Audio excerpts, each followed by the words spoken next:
प्यारे बच्चों, आज हम करने जा रहे हैं कक्षा 9th की प्रश्नावली 1.5, जिसका पहला प्रश्न कह रहा है, बताइए नीचे दी गई संख्याओं में से कौन कौन परिमेय हैं और कौन कौन अपरिमेय हैं। Classify following numbers as rational and irrational number. अब जैसे पहले वाला है हमारा 2 ऋण √5। अब हम यहाँ पर देखेंगे 2 है परिमेय संख्या और √5 है अपरिमेय संख्या।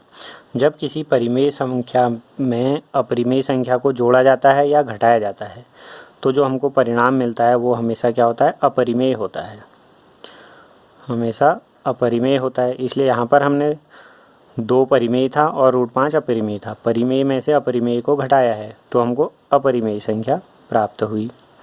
दूसरा वाला है, दूसरे में है 3 धन √23, पहले कोष्टक में है और फिर बाहर से है -√23। यदि हम इसको खोलेंगे तो ये बन जाएगा 3 धन √23 √23 -√23। √23 से √23 कट गया तो हमारे पास बचा 3 मतलब 3 कहो या 3/1 कहो, p/q रूप की संख्या है तो जिस संख्या को p/q के रूप में लिख सकते हैं वो परिमेय कहलाती है। तो इसलिए हमारा 3 धन √23 -√23 जो हो गया वो परिमेय संख्या हो गया। तीसरा वाले खंड को देखें, 2 √7 बट्टे 2 √7 बट्टे 2 √7। तो √7 से √7 कट गया, 2 से 2 कट गया तो हमारे पास बचा केवल 1 बचा। 1 जो है वह एक परिमेय संख्या है तो इसलिए ये जो पूरा मान हो जाएगा ये भी परिमेय हो जाएगा। अगला है हमारे पास 1/√2। 1/√2 परिमेय संख्या है या अपरिमेय संख्या है, ये हमने बताना है। तो क्या हो जाएगा, यहाँ पर 1/√2 को यदि हम सरल करें तो क्या कर सकते हैं, कभी भी हमारे हर में अपरिमेय संख्या हो तो उसको पहले परिमेय में बदल देंगे, ऊपर नीचे √2 से गुणा कर देंगे। ऐसे क्वेश्चन नंबर 3 में और आएगा ये परिमेयकरण कीजिए करके। तो ये तो हो जाएगा 2, ऊपर हो जाएगा √2/2। तो ये हो गया हमारा अपरिमेय यानी कि इरेशनल नंबर। अगला है 2π। 2π मतलब 2 गुणा पाई, 2 और पाई। पाई मैंने बताया था, पाई क्या है, अपरिमेय संख्या है। जब अपरिमेय संख्या से परिमेय संख्या को गुणा करते हैं तो हमको अपरिमेय संख्या प्राप्त होती है। तो इसलिए ये जो हो गया अपरिमेय संख्या हो गया। तो इस तरीके से हम इसको करेंगे, कारण भी देंगे वहाँ पर क्यों हुआ करके। जैसे इसमें हो गया, यहाँ इसको सॉल्व करेंगे, इसको सॉल्व करा तो 1 जो हो गया परिमेय, ऐसे ये और ये। क्वेश्चन नंबर 2 देखें हम। क्वेश्चन नंबर 2 में कह रहा है, निम्नलिखित व्यंजकों में से प्रत्येक व्यंजक को सरल कीजिए। Simplify each of the following expression. यानी कि इसको हमने सरल करना है। सरल करना है मतलब हल करना है इसको, इसका मान क्या आएगा करके। पहला है 3 धन √3, दूसरे कोष्टक में 2 धन √2। यानी कि यहाँ पर क्वेश्चन में ये चेक करना चाह रहा है कि वो परिमेय और अपरिमेय संख्याओं का गुणा जोड़ घटाओ इसका हमको ज्ञान है या नहीं है, ये देखने के लिए ये सवाल दिया गया है। जैसे पहला है 3 धन √3, दूसरे कोष्टक में 2 धन √2। क्या करेंगे, पहले वाले कोष्टक के पहले अंक से यानी कि 3 है, इससे दूसरे कोष्टक को गुणा करेंगे, क्या है 2 धन √2। फिर पहले कोष्टक में दूसरा अंक चिन्ह सहित लेंगे, धन √3 है तो यहाँ पर हमने लिखा धन √3। फिर वही दूसरा कोष्टक 2 धन √2। फिर अब वितरण नियम लगेगा। यहाँ पर वितरण नियम में क्या होता है, जैसे कोष्टक के बाहर जो अंक है उससे अंदर के दोनों अंक गुणा होंगे। 2 से 3 गुणा किया, 2 3 6 धन 3 से हमने √2 को गुणा करना है तो 3 √2 हो जाएगा। सीधे 3 से √2 को गुणा करके √6 मत लिख देना, यदि दोनों रूट में होते तो तब वो √6 होता, ठीक है। फिर ऐसे अगला हमने करना है, √3 से 2 को गुणा करा तो ये 2 √3 होगा, अंक बाहर से रहेगा और रूट वाला उसके पीछे। अब जैसे यहाँ पर है √3 गुणा √2, दोनों रूट वाले हैं तो √6 हो जाएगा।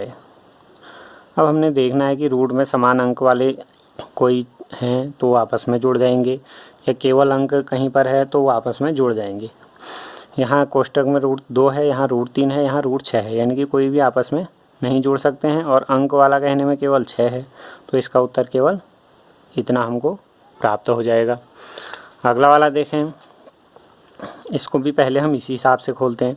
3 धन √3 3 ऋण रूट 3, तो पहले यानी कि 3 से हम गुणा करेंगे 3 ऋण रूट 3 को। फिर दूसरा अंक है यहाँ पर धन रूट 3, तो धन रूट 3 लिखा। फिर दूसरा कोष्टक 3 ऋण रूट 3, फिर 3 से 3 को गुणा किया 9 माइनस 3 रूट 3, यहाँ गुणा करा हमने रूट 3 से 3 को तो धन 3 रूट 3, और रूट 3 से ऋण रूट 3 को गुणा किया धन रूट 3 गुणा ऋण रूट 3, धन गुणा ऋण होगा तो ऋण में, रूट 3 गुणा रूट 3 कितना हो जाएगा रूट 9, रूट 9 मतलब 9 का वर्गमूल, 9 का वर्गमूल कितना हुआ 3 हुआ।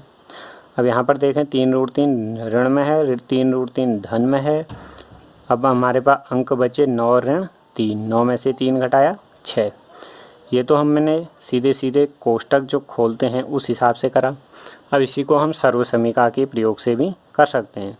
कक्षा 8th में हमने सर्वसमीका पढ़ी है a plus b into a minus b बराबर क्या होता है a square minus b square. यदि इसको सर्वसमीका के उपयोग से हम करेंगे तो हमको वहाँ पर सर्वसमीका लिखनी पड़ेगी, नहीं तो नंबर कट जाएंगे। तो अब a की जगह है 3 और b की जगह है रूट 3, ये a plus b a minus b type का बन रहा है।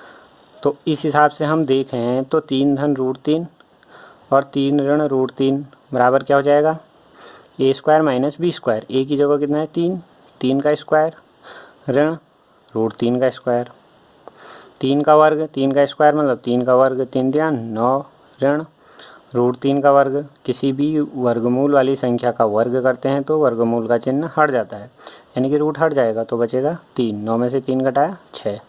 दोनों विधियों से उत्तर समान आ रहा है। ऐसे अगले वाले में भी है। सर्वसमीका के हिसाब से मैं इसको कर रहा हूँ, दूसरे वाले उससे आप स्वयं करेंगे। सर्वसमीका के हिसाब से मतलब root 5 minus root 2 plus root 2 का स्क्वायर कह रहा है। स्क्वायर मतलब यहाँ पर लग जाएगा हमारा a प्लस बी का होल स्क्वायर बराबर होता है a square plus b square plus 2ab। दोनों प्रकार से हमको हल करना आना चाहिए, पेपर में हम किसी हिसाब से भी करें, ठीक है। और ये जब हमने पहले के हिसाब से करना है तो किसी का भी स्क्वायर, जैसे 2 का स्क्वायर करेंगे तो 2 गुणा 2 होगा, 3 का स्क्वायर कहेंगे तो 3 गुणा 3। ऐसे अब हमारे पास ब्रैकेट में है रूट 5 धन रूट 2 का स्क्वायर, मतलब होगा 2 कोष्टकों में आ जाएगा, रूट 5 धन रूट 2 गुणा रूट 5 धन रूट 2। फिर इसी मेथड से हम कर देंगे। अब सर्वसमीका के प्रयोग से देखते हैं a स्क्वायर मतलब रूट 5 का स्क्वायर प्लस बी स्क्वायर मतलब रूट 2 का स्क्वायर प्लस 2a की जगह कितना है रूट 5, b की जगह कितना है रूट 2। किसी भी वर्गमूल वाली संख्या का वर्ग करेंगे तो वर्गमूल का चिन्ह हट जाएगा।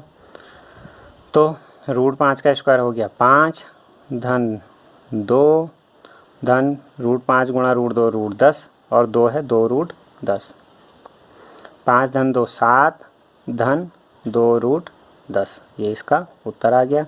और जब आप दूसरी विधि से करेंगे तब भी उत्तर इसका यही आना चाहिए।